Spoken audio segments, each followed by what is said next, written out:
Hello বন্ধুরা, অনুরাগের ছোঁয়া ধারাবাহিকের আগামী পর্বের আপডেট নিয়ে আমি চলে এসেছি। দীপা বেরিয়ে যাওয়ার পর সূর্য খেয়াল করে ফুলগুলো শুকিয়ে পড়ে আছে। তখন সূর্য বাড়ির সবার উপর রেগে যায় ফুলগুলো এভাবে ফেলে রাখার জন্য। এরপর দেখা যায় যেখানে সোনা আছে এবং প্রচণ্ড রেগে গিয়ে সূর্যর হাত থেকে ফুলগুলো কেড়ে নিয়ে পায়ের মাড়িয়ে ডাস্টবিনে ফেলে দেয়া। তখন বলল সোনার উপর খুব রেগে যায় এবং সোনাকে কথা শোনায়। ঠিক তখনই সোনা ও রেগে সূর্যকে বলে দীপার কোনো ছায়া আর সূর্যর জীবনে পড়তে দেবে না সোনা। এটা বলার পর সোনার মন খারাপ হয়ে যায়। কিন্তু তখন ও সূর্যর রাগ কমে না। এই সুযোগে উর্মি সূর্যকে ঔষধ খাওয়ানোর চেষ্টা করে।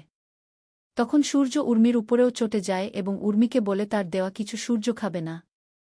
এরপরেই সূর্য দীপার সাথে মার্কেটে যাওয়ার জন্য বেরিয়ে পড়ে। সূর্য ওষুধ না খাওয়ার জন্য উর্মি চিন্তিত হয়ে পড়ে এবং দীপকে ফোন করতে থাকে যাতে দীপ সূর্যকে ওষুধটা খাওয়ায়।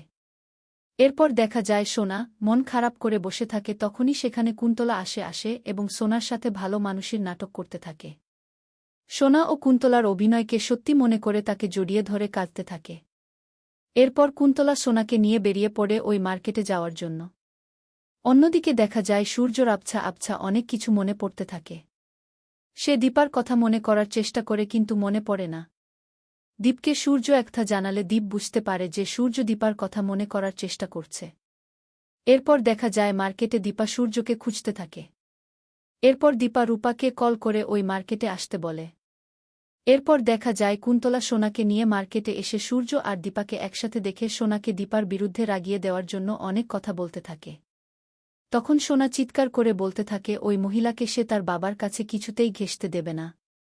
এরপর দেখা যায় দীপা যখন সূর্যর কাছে যাবে তখন সামনে সোনা এসে দাঁড়ায় এবং বলে দীপা যেন তার বাবার জীবন থেকে চলে যায়, তা না হলে সে নিজেকে শেষ করে দেবে।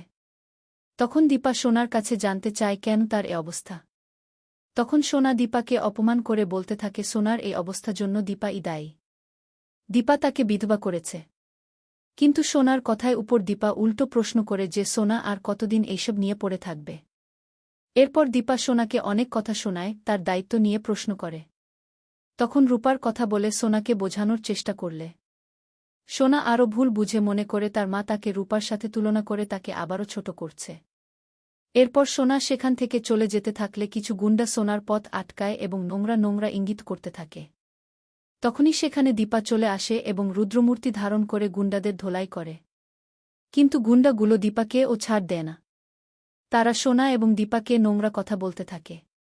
তখন সূর্য এসে দীপা আর সোনাকে রক্ষা করে। এসব কিছু কুন্তলা আড়ালে থেকে দেখতে থাকে।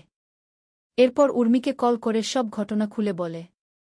এদিকে সূর্য গুন্ডাদের ধোলাই করতে থাকে আর সেখানে রূপা এসে ভাবে তার বাবার সবার কথা মনে পড়ে গেছে, শুধু তার কথা মনে নেই। সে তার বাবাকে ভুল বোঝে। তো বন্ধুরা, তোমরাও এমনটাই চাও তো যে সেনগুপ্ত পরিবারের সবাই যেন নিজেদের ভুল বোঝাবুঝি ছেড়ে আবার এক হয়? অবশ্যই কমেন্ট করে জানাও তোমাদের মতামত। ভিডিওটি ভালো লাগলে একটা লাইক, শেয়ার এবং সাবস্ক্রাইব করে দিও।